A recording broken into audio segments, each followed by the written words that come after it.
Hello, everyone. Happy Monday. Welcome to the Daily Briefing. I have a quick trip update for you at the top, and I'm happy, Deb, to open it up for questions. Today, Secretary Kerry continued his visit to Paris, where he arrived on Sunday to attend the Arab Peace Initiative and the London 11. His meetings included bilateral meetings with Russian Foreign Minister Lavrov, Jordanian Foreign Minister Judah, Saudi Foreign Minister Saud al-Faisal, French Foreign Minister Fabius, and SOC President Jarba. The Secretary also attended a trilateral meeting with Russian Foreign Minister Lavrov and UN Special Representative Brahimi. Tomorrow, Secretary Kerry will travel to the Vatican to meet with Secretary of State of the Holy See, Pietro Parolin, to discuss foreign policy priorities, including Pope Francis's vocal leadership on the Middle East peace process, poverty, and humanitarian issues. The United States values the Vatican's vital role globally, leading on international issues and peace efforts. This year also marks the 30th anniversary of our diplomatic relationship with the Holy See, and Secretary Kerry is, of course, Catholic, the first Catholic Secretary of State since Secretary Muskie. Following that visit, Secretary Kerry will continue to Kuwait City for the Syria Donors Conference. Oh, I have one more thing at the top. We are pleased to announce that Secretary Kerry will host his counterparts from Canada and Mexico on Friday, January 17th for the North American Ministerial. Secretary Kerry, Canadian Foreign Minister John Baird, and Mexican Foreign Secretary Jose Antonio Meade will discuss advancing North American prosperity, North America's leadership on energy and climate change, international engagement, and citizen security. And with that, Deb, start us off. Okay, I was wondering if you could give us any more detail on this thing about Syria that he talked about in Paris today. He talked about a regional ceasefire. He talked about increasing access to humanitarian agencies, and something about a prisoner exchange, but there wasn't a whole lot of detail. Could you give us any detail on any of those three? Well, these are initial conversations about some of these issues, but I have a little bit of detail, and I'm happy to provide that and answer any other questions if I can. Obviously, we've said the only precondition for Geneva 2 is support for Geneva 1, but we do believe that the regime has the ability to, of course, directly improve the environment for the conference and address the needs of the Syrian people. Secretary Kerry and Foreign Minister Lavrov discussed ways that Russia could use its influence to use the Syrian regime, to take measures now. So in this context, the Secretary and Foreign Minister Lavrov discussed the need for progress on 3 confidence-building measures to improve the atmosphere for talks. Again, these are initial discussions, but I think that both the Secretary and Foreign Minister Lavrov spoke a little bit about them publicly. One is, of course, providing access for humanitarian aid to besieged communities. Prisoner releases, obviously we know there are a lot of activists, political opponents, women and children currently imprisoned, and ceasefires. Obviously we would welcome local ceasefires, particularly any sort of agreement or situation that could end the barbaric air raids and barrel bombs in and around Aleppo, but other places as well. So again, this is something the Secretary has repeatedly raised. The Russians, I believe, are going to discuss this with the Syrians, and hopefully will use their influence to exercise some of these outcomes. So all this is supposed to happen between now and January 22nd? I didn't say that at all. Well, I mean, the idea is to get some of this rolling before the talks, right? Obviously, the fact that we're discussing what could be some confidence-building measures that would directly improve the situation for the Syrian people is welcome news, but we're also clear-eyed about the fact that the Secretary and others have been raising these issues for months, and that the Syrian regime hasn't done anything on any of them. But again, it's important that he discussed it with Foreign Minister Lavrov, and that the Russians are going to discuss it with the Syrian regime. We're not saying that we hope or that we think or expect all of these will happen between now and Geneva 2, but these are things that the Syrian regime could do right now to improve the atmosphere for the conference. Okay, just a couple I'll follow-up. go to you next, Saeed. Just a couple follow-up on the opposition. Are you hearing anything new on the opposition participation? And do you have any comment about Assad's comments about how Kerry's talks in Paris are fictional? Well, first, as the Secretary said yesterday, we are confident that the Syrian opposition will come to Geneva. We recognize, obviously, there are current divisions among the opposition, and that the path to Geneva is, quite frankly, a difficult one. I think it's important to note that the London 11 delivered a unified message to the opposition yesterday in their communique. I'll just read a little bit of it. They urged the opposition to respond positively to the invitation, obviously, to set up a delegation. The London 11 invited them to form as soon as possible a delegation of opposition forces, reflecting the diversity as well. They mentioned that. So the London 11 spoke very clearly. The opposition will have its vote on January 17th, and in the meantime, the SOC and other activists are drawing up ideas and proposals for what a delegation might look like, and they'll be ready if and when there's a yes vote on the 17th. Okay, Saad. I didn't see those exact comments. I think He didn't say go ahead. fictional. I think he said illusionary or. Well, I think. Anyway, his point was that they were far from reality. Well, I think what the secretary has repeatedly discussed publicly is actually very much the reality of the situation on the ground and the brutality that Assad is putting his own people through. I don't know what drives Assad to say certain things or do certain things, but what the secretary has been very focused on is actually bringing attention to the plight of the Syrian people, to the need for a political transition and a political solution to end the fighting. And I really just don't want to further comment on comments I quite frankly haven't seen.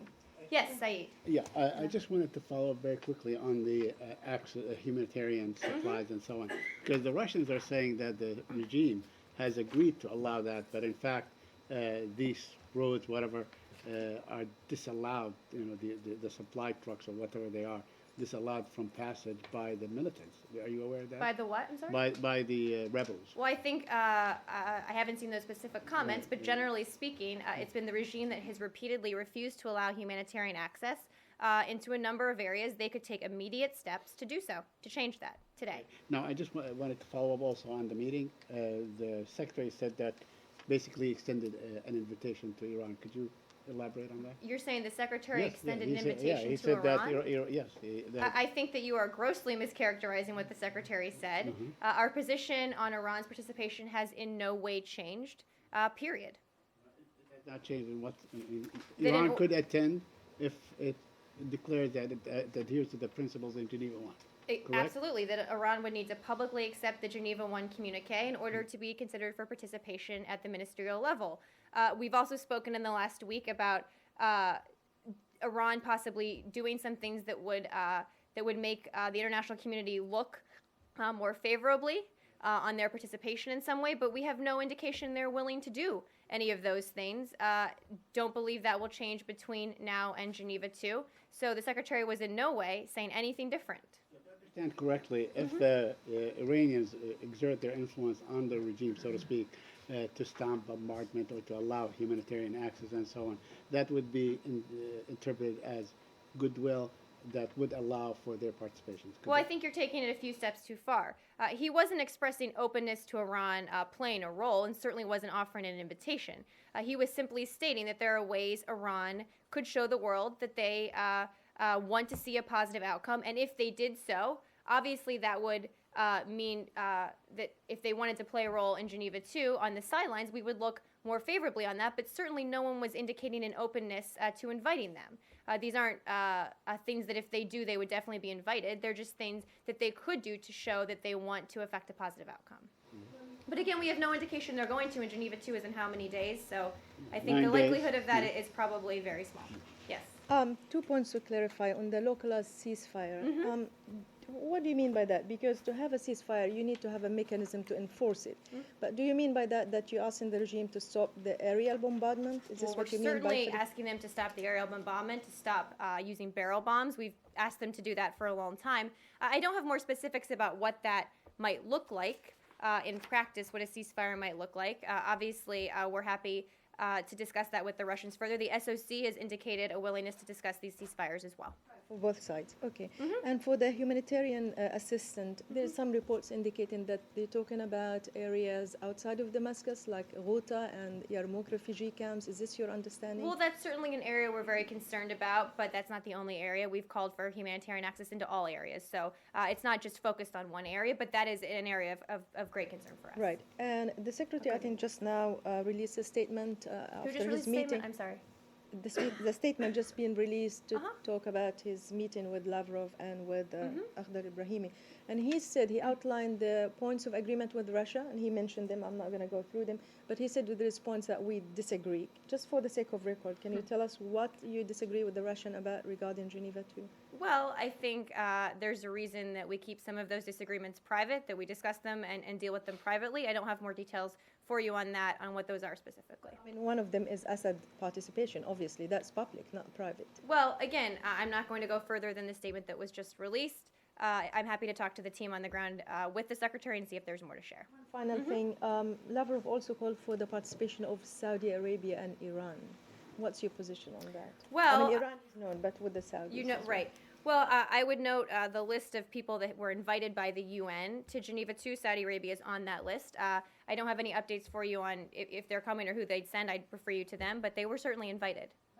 He means a more pivotal role, more of a fundamental role to play because they support Well, they were either invited at side the of- ministerial level. I just don't have anything more for you on their possible role in Geneva 2, but they're certainly a key player in the region, someone we work with quite closely. Yes. You mentioned the confidence building measures, and you mentioned 3 items, which is humanitarian and prisoners release and ceasefires. Are this is like a detailed plans or just like No. topics? Well, a little, how about somewhere in the middle? So these are initial conversations about them being confidence building measures, but to be fair, we've been raising these issues since the beginning of this conflict, whether it's humanitarian access, ceasefires, all of them, the Secretary has been raising publicly and privately. We've talked about a lot in here. They were just being put into context of leading up to Geneva 2. These are some things that the Russians could use their influence with the Syrian regime to help move the ball on some of these forward. We're not, naive about the fact that we've been asking for this for months and it hasn't happened. When you say prisoners release, I mean, is like the opposition give a list of names, or are you asking in general the principle of prisoners release? Well, again, I think it's more of a general principle. I don't know the specifics. I would caution people from thinking there's some, very detailed plan. But obviously, if the regime were to indicate a willingness or an openness to this, we'd have to have more detailed discussions, and the opposition and other folks would have to have more detailed discussions. Yes, in the back. On Syria still? No. Okay, we got to finish Syria, and then we'll go to the next topic. Yes. The meeting between Secretary Kerry and Minister Lavrov, what's behind the Idaho potatoes present from Secretary Kerry Well, to Lavrov? it's just a little bit of personal diplomacy. I guess when the secretary was in Idaho over the holidays, he spoke on the phone with Foreign Minister Lavrov, who made a comment about Idaho potatoes, and I think he just thought he would bring him some as a friendly little touch to the meeting. I No. don't think there's much more behind it. No message? I don't think there's any symbolism except for we have great potatoes that come from Idaho. That's it. Don't try and read anything deeper into it. Now, But I like that I got asked about it, and the photos are kind of cool if you haven't seen in them. terms of the potential participation of Iran, Uh-huh. was this a topic that he discussed with the Saudi Foreign Minister, Saud al-Faisal, and were the Saudis willing to sort of put their veto aside on the participation of... Well, of the the Saudis government? don't offer invitations to Geneva 2, the UN does, so I take issue with the word veto, first of Yeah, all. but- okay. Second of all, I'm not going to speak for the Saudis and what their position is on Iran's participation. I know that the topic of Geneva 2 in general was discussed. I don't have more specifics to share with you than that. I'm happy to check. Okay, but the Saudis are great American allies and so on, and you guys exert a lot of influence on them and so on. Did the Secretary explain how important it would be for Iran to participate? Should it subscribe to the Geneva 1 principles? Well, I think you're talking about a lot of hypotheticals here. We've seen no indications that Iran is going to subscribe to the Geneva 1 principles, so I don't know if the Secretary used those words, and I'm not saying that's his position either, quite frankly, that it would be important for them to participate. It's a precondition for anyone to participate.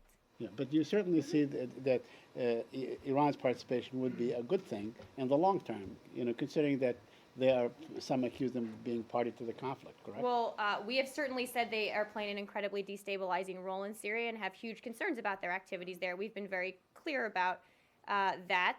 Again, they've shown no willingness at this point to endorse the Geneva 1 communique or even to take some of the other steps we've talked about that could demonstrate they want to play more of a positive role. So I'm just not going to play the hypothetical or analysis game about what might happen if they do, because they just haven't. Yes. Syria. Uh-huh.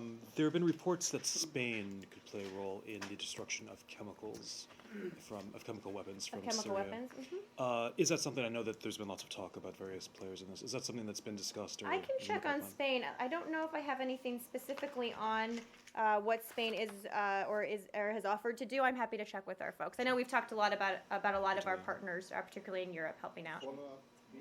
The same issue, I mean, last week it was raised the issue of Germany readiness to participate or just help.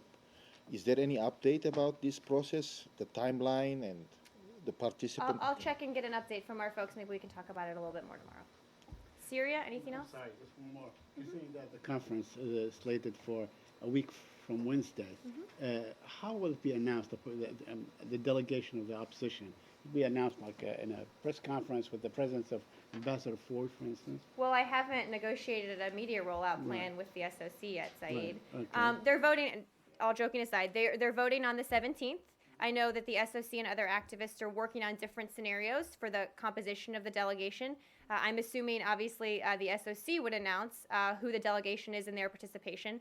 Ambassador Ford is in constant contact with the opposition, with various members of the opposition, but this is up to the opposition to announce, not for us or anyone from the U.S. government to announce. Will Ambassador Ford be in any potential announcement? I don't have any details on what an announcement might look like. Again, this is something for the SOC to announce themselves. Down or? I think he was in Paris for the London 11. Let me double check and see where his current whereabouts are. Uh-huh. Go ahead. Thailand. Wanted to see the U.S. assessment of the situation right now. How serious is it, and is there any message that the U.S. has been sending to the government or to the opposition on how to go forward? Well, we continue to support a democratic process to resolve the ongoing political tensions in Thailand. We also continue to urge all sides to refrain from violence, exercise restraint, and respect the rule of law. And we do, I would note, applaud the restraint shown thus far by government authorities in this regard.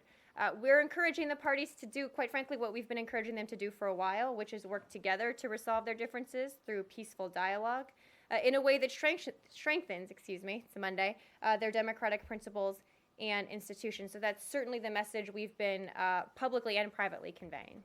Has there been U.S. diplomatic involvement in trying to get the two sides closer together? I can check. Obviously, we've been in touch with folks on the ground. Ambassador Kenny and other U.S. officials are engaged with a full range of interested parties to encourage dialogue and a peaceful democratic political resolution. In terms of more active engagement, I'm happy to check with our folks there and see. And has there been any change in U.S. travel advice? Obviously, Thailand's a nice country for many people to visit. Is there a risk perceived? Well, the U.S. Embassy in Bangkok has issued multiple security messages for U.S. citizens in Thailand, explaining that large political demonstrations may continue in coming days, including at government facilities and in and outside of central Bangkok, just advising them to avoid areas of demonstrations, prepare for disruptions, and exercise caution. I'm not aware of any new bigger travel advisories than that. Change subject. On the IAEI, Busy weekend. it was a busy weekend. They have said today, told us that that they're going to, with this increased access to monitor this plan, that still falls short of what they need to investigate a lot of the stuff properly. What kind of access would you like to see? And also, if they don't have the access to do this properly, how do you stave off those in Congress who are arguing for greater sanctions against Well, Iran? a couple of points that I actually haven't seen those IAEA comments. In terms of verification mechanisms and transparency and monitoring, on January 20th, when the Joint Plan of Action is implemented, we are going to have the most access we've ever had to these sites. Daily inspector access at Natanz and Fordo, monthly inspector access at Iraq. Both of these are much more frequent than we've ever had in the past. The IAEA is taking the lead on verifying and confirming what the Iranians have committed to do under the Joint Plan of Action. And I think it's significant to note that for the first time in almost a decade, next week, the Iranian program will come to a halt. And in terms of the congressional aspect of this, I think the fact that we have taken a concrete, tangible step by implementing this agreement. again, you asked about access. All the things that Iran will be doing in terms of stopping 20% enrichment. All of the things they've committed to do that will start happening on the 20th, I think we would make the case to Congress that for all of the people that have talked about diplomacy and wanting diplomatic solution here, we are making concrete and tangible progress. We have a long way to go, but no one should do anything that could possibly derail that process. This is the best chance we've had for a diplomatic resolution forever to the Iranian nuclear program, and who knows when we'll get this chance again. So we would tell Congress that they shouldn't take any steps that could derail that process for any reason, because it is a very delicate diplomatic situation, and we need to give our team and our experts the space to get this done. But is your feeling that how much access do you think the nuclear watchdog needs to have to be able to do their job and come back with a concrete? I mean, we've known the limits that Iran has put on this team before. Mm-hmm. So is there's some kind of yardstick or some kind of way that you believe that how much access that they should have? Well, is it full access? I again haven't seen those comments. We agreed to the Joint Plan of Action, believing that the increased transparency we got into Iran's nuclear program was a good step forward. Again, daily access at Natanz and Fordo, monthly access at Iraq, design plans for Iraq, things we've never had before, insight we've never had before. Clearly, this isn't enough. The first step isn't enough on any of these areas. That's why we need to negotiate a comprehensive agreement. But for the first time, we will have this level of transparency and visibility into their nuclear program. So again, going back to the congressional piece, why would anyone want to do anything, especially something that doesn't even go into effect at the current time, that could possibly close the doors on a daily basis to Natanz and Fordo? Why would you want to do something that could possibly result in those inspectors not being allowed in on a daily basis, that would possibly derail the negotiations? It just sort of defies logic that if you support diplomacy, you shouldn't do things to actively undermine it, I think is the argument we're certainly making to Congress. More on Iran as well. Yes. On Iraq in particular, I mean, is it your understanding that the inspectors will, as you said, a monthly access to it, but not dismantling the facilities because the Iranians were saying they have invested for almost a decade in it. So the facilities will be intact, but they will actually have more closer look at the production of plutonium. Well, a couple of points on Iraq. The first point is that in the first step, the program is halted and they cannot use Iraq, and there's a whole list of things they can't do under the Joint Plan of Action to move towards a plutonium track to getting a nuclear weapon. We've said that in a comprehensive agreement, there will likely have to be some dismantling of some things. That's what's supposed to be negotiated over the next 6 months in the comprehensive agreement. But what we've done with this first step is halt the progress of the program.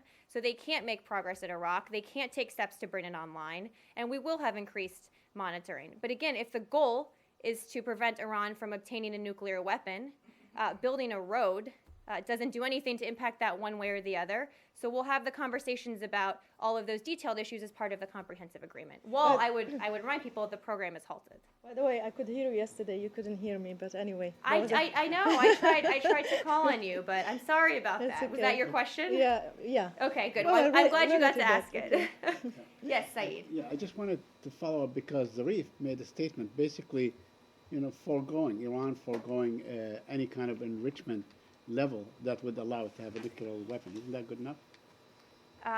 Good enough in what way? I mean, he basically said that Iran will not have any kind of enrichment level above the 5% that would allow for to have a weaponized program. Mm-hmm. Well, that's certainly under the Joint Plan of Action. We've laid out very specifically what Iran can and can't do, and we've always said that if the Iranians, when they say they only want a peaceful nuclear program, that they can prove it. That's part of what this process is about. If they fulfill their commitments under the Joint Plan of Action, that's certainly a step in the right direction, a credible, concrete, tangible step. But words aren't enough given the history here.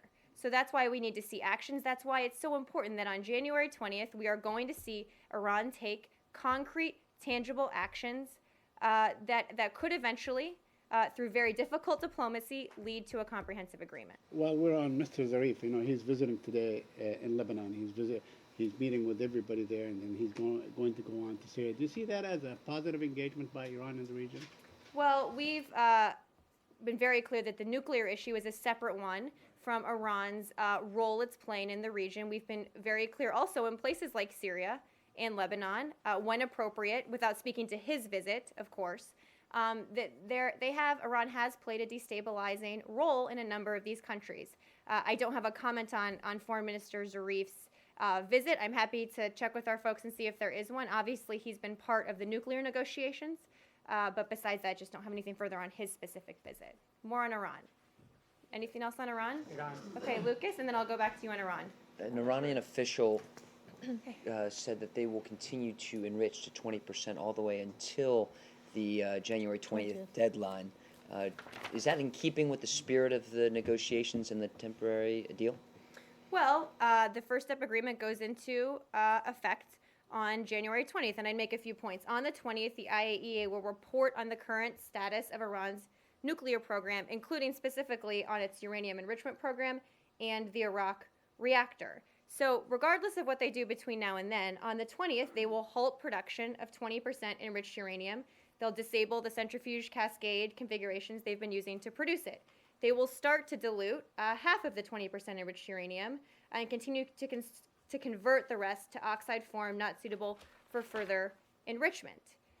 So again, by the end of this 6 months, they'll have completed the dilution of 20% enriched uranium and or conversion to oxide by the end of the 6 months. So regardless of what they do between now and then, by the end of the 6 months, if they fulfill their commitments, they will have completed the dilution or conversion of their stockpile of 20% enriched uranium. But do you think this is akin to binge eating or drinking before going on a diet or going on the wagon? I don't, and I'm not going to use that term. No, I mean, look, when this goes into effect on January 20th, that's when they will have the obligation to fulfill their commitments. And we're clear-eyed about the difficulties of these negotiations, but they have committed on their own to do these things.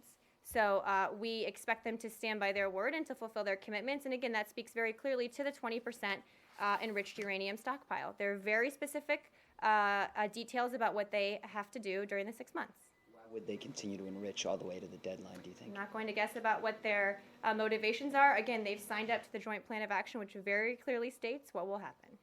Yes, Iran? Uh-huh. The senior administration official said that the 6 countries which imports oil from Iran would no longer be asked to reduce oil imports from Iran for the next 6 months. Which are these 6 countries, do you know? And I don't. I'm happy to check with our Treasury colleagues and find out. And secondly, this 6 months reduction is mandated by the Congress, not by the administration. And every 6 months, Secretary sends a certification to the Congress about waiving these things. Would Secretary be required to still send these waiver certification to the Congress or not required? Let me check on that specific technical detail. I'm just not sure what the answer is. I'm happy to check on it. And but again, part of the Joint Plan of Action, as you said, was pausing efforts to reduce Iran's exports of crude oil that are still to the country still purchasing from Iran. I will check on who the countries are and how technically that will actually work. And as a result of this agreement, do you have any comment on the Iran-Pakistan gas pipeline? Do you have any change in position? It still remains the same? Not to my knowledge, no change in position. I'm happy to check with our folks on that, but it's my understanding there's no change in position. Obviously, even the limited relief that Iran would get under the Joint Plan of Action, if they fulfill their commitments, maintains the core architecture of oil, banking, and financial sanctions in place. So I can check on that, but I don't think there's been a change in position.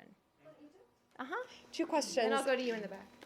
First question is on the omnibus bill on the Hill. It seems to give the administration a lot of flexibility when it comes to Egypt sanctions, especially military aid to Egypt, despite some of the provisions like the coup provision and despite some of the previous statements by lawmakers on this. Do you like this wording? Is the State Department happy with it? Does the administration consider this a victory? Well, obviously, we've continued to work with Congress on our aid to Egypt on respect to that issue. At this point, it's a little premature to comment on this bill. We'll wait until we're having a public conversation about the text. Obviously, we've been discussing it with Congress, but at this point, it's just a little premature to offer our opinion on it. What would you like in this bill? Again, we're talking about it directly with Congress. I'm not going to lay that out from here until the appropriate time. I think in the coming days, if this is made public, we can have more of a discussion about it. The second follow-up on Egypt is that there were 7 activists who were arrested for basically encouraging people to vote no on the Constitution. Does the State Department have any reaction? We do. Well, we're deeply concerned by reports of ongoing arrests for campaigning for a no vote on the constitutional referendum. We are also deeply troubled by reports that at least one individual was beaten during his arrest. We are currently seeking more information about these reports from Egyptian authorities. I think a couple key points to make here, that allowing campaigns for both for and against the referendum lends greater credibility to the outcome. So we've certainly been giving that message to the interim government, and if Egypt's leaders want to ensure a result that is respected by the Egyptian people, it must ensure a process that the Egyptian people can have faith in and can trust in. We certainly are encouraging all Egyptians to participate in the referendum despite what's been happening, and we call on the interim government to help create a climate that is inclusive and that does encourage people to vote, and certainly not to do the opposite. Are you issuing any special instructions to Americans during the vote? Any security instructions? Security or... I'm happy to check and see if the travel embassies warnings or issued any additional security messages. Obviously, we have security advisories in place already. I'm happy to see if there are more. Egypt? The governor of Dubai has advised a friendly advice to General Sisi not to stand in the election. Do you give the same advice to the general? And what's your opinion if he does stand, actually? Well, our position hasn't changed. It's up to the Egyptian people to decide who should lead their country. It's certainly not up to the United States to do so. We don't endorse a candidate. We don't have an endorsement of a certain party or person. What's important to us is that all Egyptians have the opportunity to express their views and cast their votes peacefully, and that hasn't changed. Well, would you be disappointed if a general, the military again, comes back as a really not up issue? for the United States to decide that. It's up for the Egyptian people. Yesterday, it was released a press release by the Pentagon regarding the phone call between Secretary Hagel and General Sisi. And it was mentioned the word importance of the referendum. I mean, from your perspective, what is the importance of the referendum how you see it? I mean, because you mentioned the conditions or you mentioned what was expecting to be done. How do you see the referendum in general? Well, we believe it's important for the Egyptian people to have a voice and to be able to cast their votes and have a say in how their country moves forward. That's certainly been our position all along, and this is a chance for them to do so. That's why it's deeply concerning to us when there are reports about people advocating for a no vote being detained or charged. It's just there's no place for that in an inclusive democracy. Yeah, there is another thing which in Paris, Ambassador, the secretary I am not sure if they had a chance to talk with Nabil Fahmy, who is foreign minister of Egypt. Did they have a chance to meet each other, or they talk about any of these issues? Let me check on whether he met with him. I don't have that down here. I'll check with our team and see. Yep, thank you. Anything else on Egypt? Okay, I'm going to you in the back because you've been waiting very patiently. Yes, so Secretary Kerry issued a statement earlier today saying he's deeply concerned about the passage of the anti-gay law in Nigeria, which contains punishments of up to 14 years in prison. Will passage of that law impact U.S.-Nigeria relations? Well, we did release a statement, and I would just note that we do regret that this bill passed by Nigeria's National Assembly was signed into law on January 7th. Obviously, we respect the sovereignty of the Federal Republic of Nigeria and the prerogatives of its National Assembly to pass legislation. We just don't support any legislation that institutionalizes discrimination against one select group of people. And I think one of the key reasons we are opposed to this is that the law goes far beyond prohibiting same-sex marriage. It restricts freedom of assembly, association, and expression for all Nigerians. It's inconsistent with Nigeria's international legal obligations and undermines the democratic reforms and human rights protections enshrined in Nigeria's constitution. So obviously we'll keep raising these issues when they come up. We've made our position on this very clear. It may make some work in the country harder to do, but we clearly have a relationship there that's an important one, and we'll continue working together. You just said it's inconsistent with Nigeria's international legal obligations. To which obligations are you referring? I can check specifically with our attorneys and see what they intended with this part of the statement. Obviously, freedom of assembly, association, and expression are topics we talk about a lot in terms of legal obligations, and also anti-discrimination obligations as well. I can check if there's more legal specifics to share. Any conversations between State Department officials and Nigeria prior to signing this legislation? There were, let me see what I have here. Since the law was in draft form, we've been in continual contact with the Jonathan administration, the National Assembly, and a wide variety of Nigerian stakeholders. Our conversations have been focused on our concerns that portions of the law, again, appear to restrict Nigerians' rights to freedom of expression, assembly, and association, provisions that we've been very clear we do not support. And who's representing the United States in those talks? I can double check and see who the specifics there are. I don't have that in front of me. And the statement that the Secretary put out was embargoed until announcement by the Nigerian government. Did the State Department know this law was going to be signed beforehand? I can check on that. Obviously, we've been in discussion since it was in draft form and it passed. And we were in discussions with the administration. I'm happy to check on that. Obviously, we allow governments to speak for themselves before we speak publicly about things as well. Could sanctions or loss of aid be on the table as a result of this law? I haven't heard talk of any of that. I'm happy to check with our folks. Again, we've made very clear what our position is on this, and I just don't have a ton more on it, so I know you have probably 10 follow-ups, but I'm happy to take them and see if I can answer them, but then we'll move on. Well, let me ask you one last question then. Okay. This news is Deal. breaking just after a man in Cameroon was jailed, died after being sentenced for being gay, and after Uganda passed its own anti-gay legislation, the parliament there. Is the State Department concerned about a larger trend in Africa about passage of anti-gay legislation? I'm happy to check with our folks and see if there's a trend that they're concerned about. We speak very clearly for LGBT rights across the globe. We've talked about it elsewhere, whether it's Russia, here or elsewhere, that we believe that LGBT rights are human rights, that there's no place for discrimination anywhere. Such as this. So we're very clear, whether it's Africa or somewhere else, that this is something we feel very, very strongly about. President Obama, the Secretary have all made very clear statements to that regard. And I'm happy to check if there's more detail on this if you have more follow-ups. Okay? Thanks. The Palestinians ready for this process? Yeah, wait. Oh, we'll stay in Africa, then we'll go. Sure. Yeah. Yeah. I'm just going to work my way around the globe. Yes. Do you have any reaction to the partial truce that was brokered by the French in Bangui, Central Africa? I don't think I have anything on. Let me see what I have on that. I don't think I have anything on that. I'm happy to check with our folks and see. Sorry about that. What else? Lucas? Benghazi. Speaking of trends in Africa. I understand the lease on the Benghazi consulate was renewed before the attack, but not covered in the ARB. Do you have a comment on that? Whether the lease was renewed before the attack. But not mentioned in the ARB. What would the relevance be? Here, I don't know the answer, and I'm trying to get at the crux of your question here. Curious who signed off, or who would sign off on a lease. On a lease of a property? I'm happy to check. And Senator Graham says his efforts into investigating the Benghazi attacker is being blocked.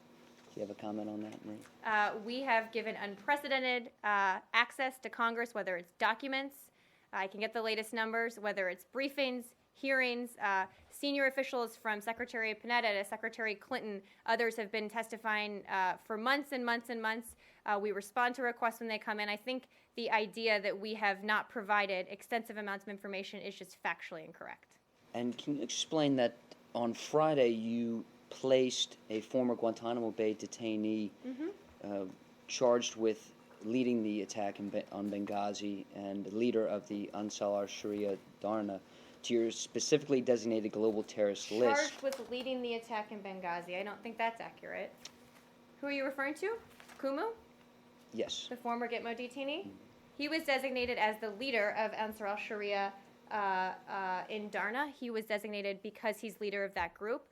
In designating him, we did not say that he was himself responsible or involved with Benghazi. Let me try that again. Okay. Marie, can you explain why on Friday you designated him as a global terrorist, yet at the same time you made an effort to free another Guantanamo detainee this time someone else who also had ties to bin Laden and Al-Qaeda, a Yemeni by the name of Mahmoud Abdul Aziz al-Mujahid.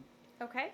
And can you see why some people in America might have an issue with that? That while at the same time you put a Guantanamo Bay detainee, a former Guantanamo Bay detainee, on your terror list, you took steps to free another. Well, first, a couple points on that. Each situation is different.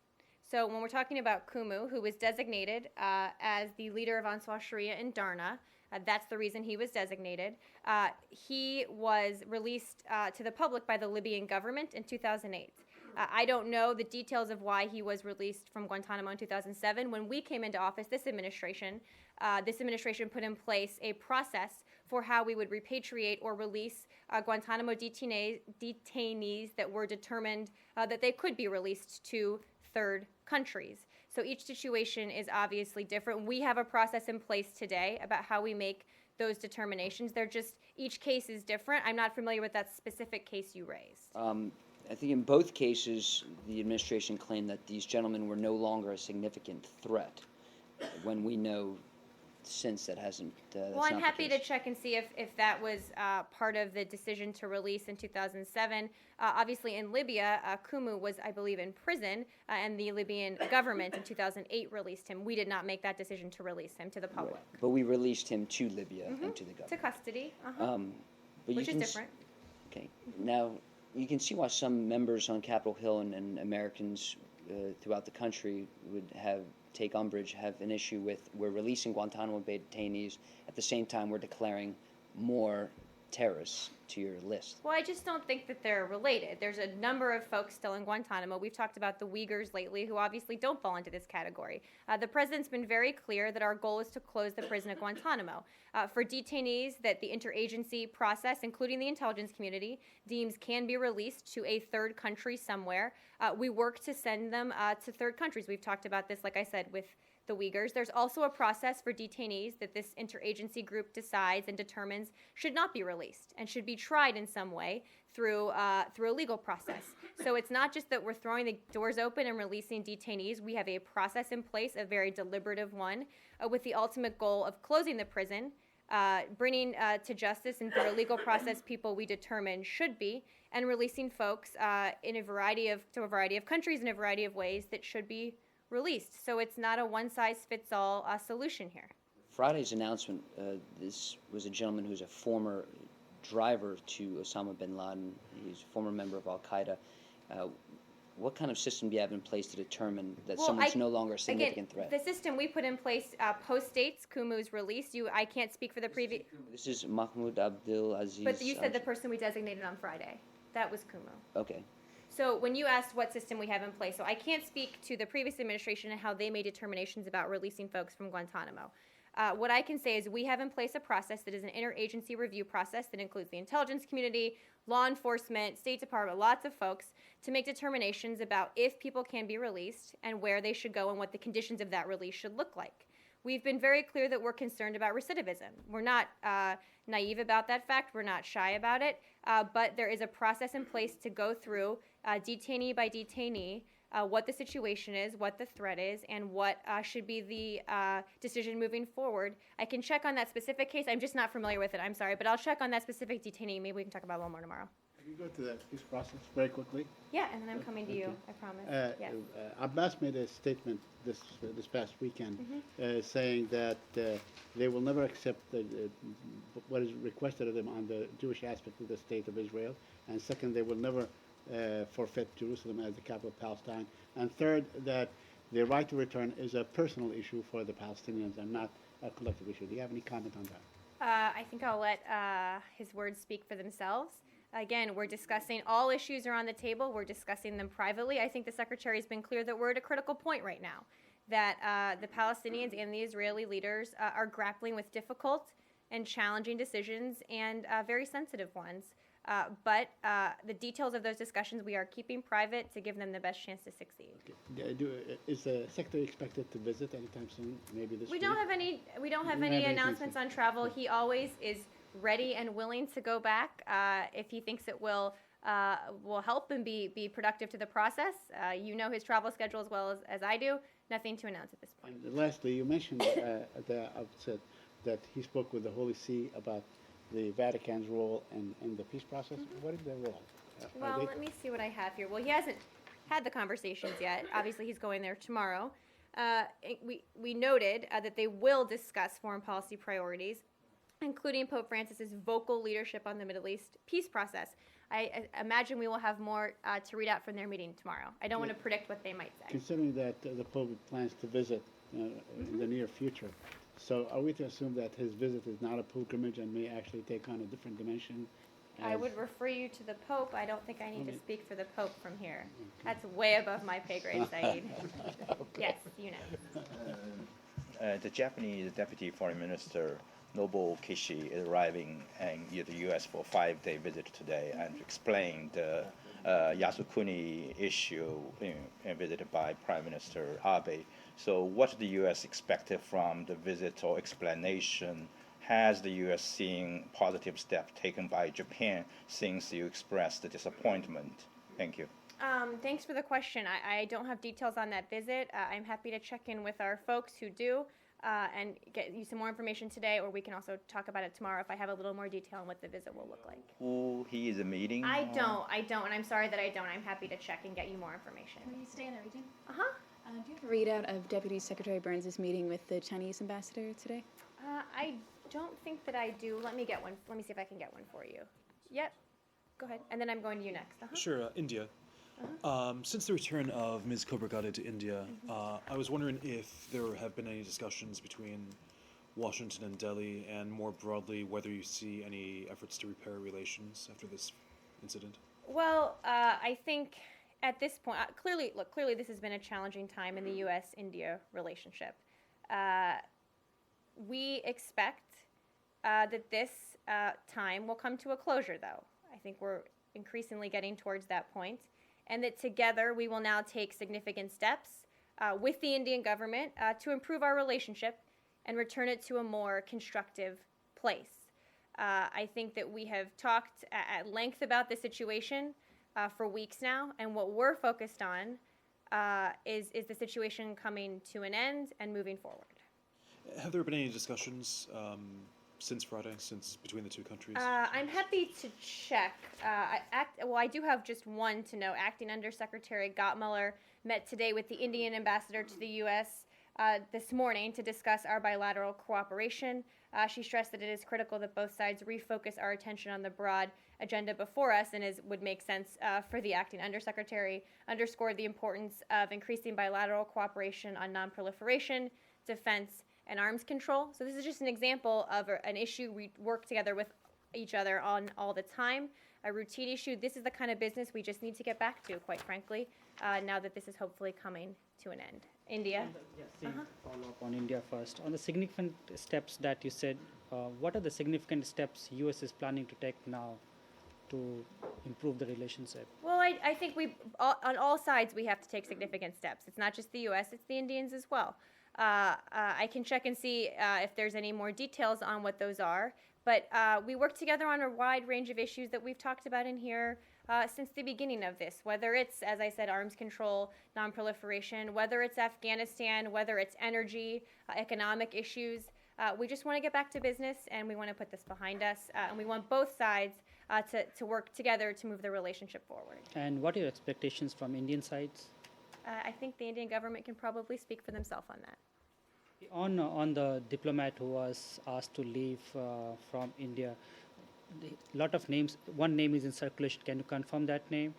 Due to privacy considerations, I don't have anything further to share, or anything to share, I should say, not further, on who the person is or any other details on them. And there are a lot of reports in the social media, and some media also have reporting about the Facebook account of that particular official, the comments about the culture of that particular country. Have you seen that? I haven't seen the comments. I've seen the reports of them. Those comments absolutely do not reflect U.S. government policy, nor were they made on any official U.S. government social media account. I don't have more comment than that. Again, I would underscore that these do not in any way represent the U.S. government position. Yes. Iraq? Iraq? Yes. Do you have anything about the recent, updating about the cooperation with the Iraqi government Yeah, regarding Yep. Sorry, I didn't mean to cut you off confronting there. different Yep, let me just challenges? give you a few updates here, and then if there are any follow-ups, I'm happy to get to it. So just a couple of things. We put out a fairly lengthy statement about Deputy Assistant Secretary Brett McGurk's travel to Iraq. Just a little update on the situation on the ground, and we talked about this a little last week. But basically that if we think back on, I think it was January 1st when AQ took over much of Ramadi, Fallujah, that the Iraqis, their local police with the support of the army in a supporting role, have really cleared out most of Ramadi and basically did it in about a week, a little longer, and now have a plan to use some of those same tactics to do the same thing in Fallujah. We're working with them very closely on this. Obviously, Fallujah is a more complicated situation, but I think it's important to note when there is success in doing this. A lot of people covered when AQ took over Ramadi. I think there should be as much attention paid to when the Iraqi local police was able to push them out to the outskirts of Ramadi. So we're working with them on a whole host of issues, really. It's working with them politically. As you saw, Deputy Assistant Secretary McGurk met with everybody, I think, in Iraq over his few-day trip there. But also on the military and counterterrorism side, certainly accelerating our cooperation. I don't have more details other than what we talked about last week. if it was the talk about 72 hours ago or 48 hours ago was about this Apache helicopters and missiles and all these things. Are these things finalizing or on? Well, we certainly hope so. These are things we certainly support. The administration supports. We will keep working with Congress to, as quickly as possible, get more things, for lack of a more technical term, more materials to the Iraqi government they can use in this fight. We are very committed to supporting them in this way through foreign military sales and also politically and diplomatically. Does the State Department have reaction to an article in the Washington Post today in the Style section from an interview with former Secretary of Defense Robert Gates, where he said he looks around the world and he sees trouble coming. The Middle East is worse, not better. Asia, worse, not better. Do you have any comments about that? Well, I unfortunately didn't read the Style section of the Washington Post this morning. I'm sorry that I missed that. I will maybe go take a look at it. So I haven't seen the comments. I think we're very clear that the world is a complicated and dangerous place. Nobody's naive about that. That's why you see everybody from the president and the secretary on down working really hard on these issues. And if you just look at the last week, let's take the Middle East, for example. We concluded an implementation understanding with Iran on how we are putting in place the joint plan of action that for the first time in a decade halts their nuclear program. We're going to start comprehensive negotiations very soon. The secretary is in Paris, meeting with the London 11, working with the Russians to set up the Geneva II conference to try and make progress towards a political solution in Syria. And he's heading to Kuwait to try and get other countries to give more money to help with the humanitarian situation. He's deeply engaged in Middle East peace. In Paris, also updated the Arab Peace Initiative on where those initiatives stand. So the notion that somehow we are not engaged on these issues in a serious and sustained way is just not borne out by the facts. Clearly, these are tough issues. There are no easy answers. To think there should be is quite frankly naive. Again, I haven't seen those specific comments, though. I think he's being clear, though. He sees the world getting worse, not better. Would you agree with that assessment? Well, I think that's a pretty broad statement, and I can remember different times in history when people have said that in response to a variety of threats, a variety of challenges. Each generation has their own. I think certainly we've all lived through that, and people who have come before us have lived through that, and I think it's often easy to say that today things are worse than they've ever been. We're not naive about the challenges, but I don't think it's a useful exercise to try and compare today's threats to previous ones. We know what they are, we're focused on them, and that's what we're working towards combating every day. Does that include threats in the future? Well, we certainly always try and look at future threats. I know my colleagues in the intelligence community certainly do. That's why we're focused on a whole host of issues, not just what's on our plate today, but what's possibly coming down the road as well. Continuing on Gates, in his book, which is coming out tomorrow, he writes that... I know we talked a lot about a book that's not out yet. Yeah, a little bit. He writes in 2009, Afghanistan's presidential election, there was a serious effort made by the U.S. In particular, he names the then special representative for Afghanistan, Pakistan, Ambassador Holbrooke, that there were efforts made by him to interfere in the Afghanistan's presidential elections to defeat President Karzai. Do you have any comment on that? Well, we've been very clear throughout. We've talked about the upcoming election here, that we don't, but in general, that we don't take a position on who should win elections. We don't endorse candidates. We don't endorse parties. It's up to the people of Afghanistan to decide who their leadership is.